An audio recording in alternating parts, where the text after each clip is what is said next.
मुझे बचाओ, मैं गलती से इस जाल में फंस गई हूँ। मैंने तुम्हारे फसल को नुकसान नहीं पहुँचाया है।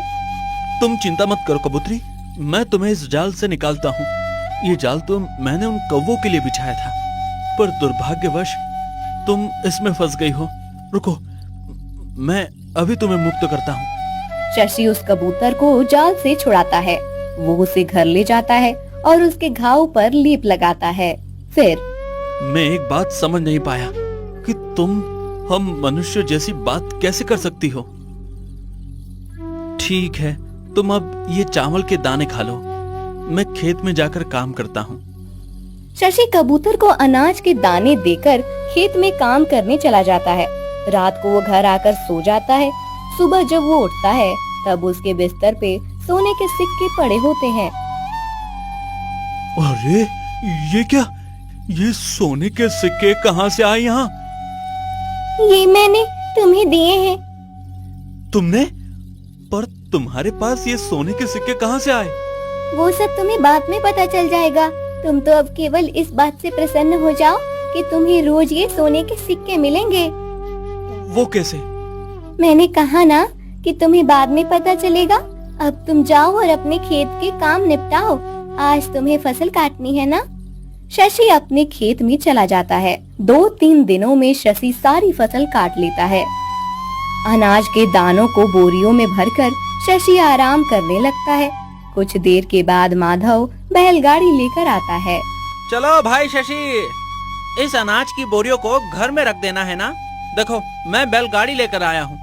हाँ चलो भाई, अभी इन्हें घर में रखते हैं, जाकर बाजार में बेच देते हैं। पर क्या इतने सारे बोरियों को घर में रखना सुरक्षित होगा? हाँ होगा ना, क्यों नहीं होगा। हम तो हमेशा अपने घर में रखते हैं सारा अनाज। तुम्हारी बात सच है, पर मैंने सुना है कि दूर किसी गांव में कुछ डाकू आसपास के गांवों में घूम रहे हैं। उनके गांव में अकाल पड़ा है, इसलिए वहां फसल नहीं उगती। सुना है कि वो डाकू हम जैसे किसानों का अनाज चुराकर ले जाते हैं और अपने गांव वालों को देते हैं। अच्छा, अगर ऐसा है तो हम कल के कल ही ये सब अनाज बेचने चले जाएंगे। अभी तो इसे घर में ही रखना पड़ेगा। माधव और शशि अनाज को बोरियों के बैलगाड़ी पर रख देते हैं और फिर घर आ जाते हैं।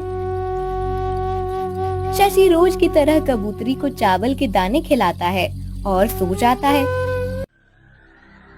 रात को जब शशि गहरी नींद में होता है तब एक डाकू शशि के घर में आता है। सोते हुए शशि को देखकर, अच्छा हुआ ये घोड़े बेच कर सो रहा है, अब इन बोरियों को ले जाने में मुझे आसानी होगी। चलो अब एक एक करके बोरी लेकर बाहर जाता हूँ। डाकू अनाज की बोरी उठाता है, तभी कबूतरी उसकी आवाज से बाहर आती है। अरे ये कबूतरी कहाँ से आ गई? हाँ, लगता है इसने पाला होगा इस कबूतरी को। चलो ये मेरा क्या ही बिगाड़ लेगी। डाकू उस बोरी को उठाने लगता है, तभी कबूतरी जोर जोर से चिल्लाने लगती है।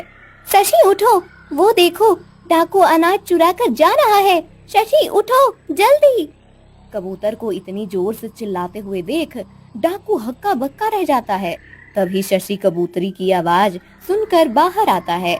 वो डाकू को देखता है और, अरे ये क्या, डाकू आ गया। अच्छा तो तुम्हें पता ही था कि मेरे पास अनाज है। रुको, अभी तुम्हें मजा चखाता हूँ। शशि वहीं पड़ी छड़ी उठाता है और डाकू को पीटने आगे आता है। दोनों की हाथापाई होती है। तब डाकू अपने कमर से बांधा हुआ चाकू निकालता है और शशि पर वार करने ही वाला होता है कि तभी कबूतरी डाकू के पास आकर उसकी आंखों में अपनी चोंच से मारने लगती है। अचानक अपनी आंखें पर वार होने से डाकू को कुछ समझ नहीं आता और वो भाग जाता है। अच्छा हुआ मेरी प्यारी कबूतरी, तुमने मुझे पुकारा। आज तुम नहीं होती तो ये डाकू मेरा सारा अनाज चुरा कर ले जाते। नहीं शशि, मेरे होते हुए तुम्हें कभी कोई नुकसान नहीं हो सकता। तुम कल ही जाकर सारा अनाज बेच कर आओ। अगले दिन शशि माधव के साथ जाता है और सारा अनाज बेच कर आता है। उसे बहुत सारे पैसे मिलते हैं। कबूतरी भी रोज शशि को सोने के सिक्के देती थी। इस वजह से शशि जल्दी ही धनवान बन जाता है। शशि अब अपना घर तुड़वाकर वहाँ बड़ा घर बनवा लेता है। एक रात वो डाकू चुपके से शशि के नए घर को देखता है। अरे वाह, लगता है ये तो बहुत ज्यादा धनवान बन गया है। उस दिन मैं अनाज चुराने आया था तो इसने मुझे चुराने नहीं दिया। अब तो इसके घर में ही चोरी करूंगा। लेकिन पहले ये पता करना पड़ेगा कि ये इतना धनवान बन कैसे गया है। अनाज की बोरियों को बेचकर तो इसके पास इतने पैसे नहीं आए होंगे। मुझे इस पर नजर रखनी पड़ेगी। डाकू शशि पर नजर रखने लगता है। एक दिन शशि माधव को एक पोटली देता है। ये लो माधव। अरे ये क्या है इस पोटली में? देखो तो। माधव पोटली खोलकर देखता है तो उसके अंदर सोने के सिक्के होते हैं। अरे ये क्या? ये तो सोने के सिक्के हैं। कहाँ से आए तुम्हारे पास? और ये तुम मुझे क्यों दे रहे हो?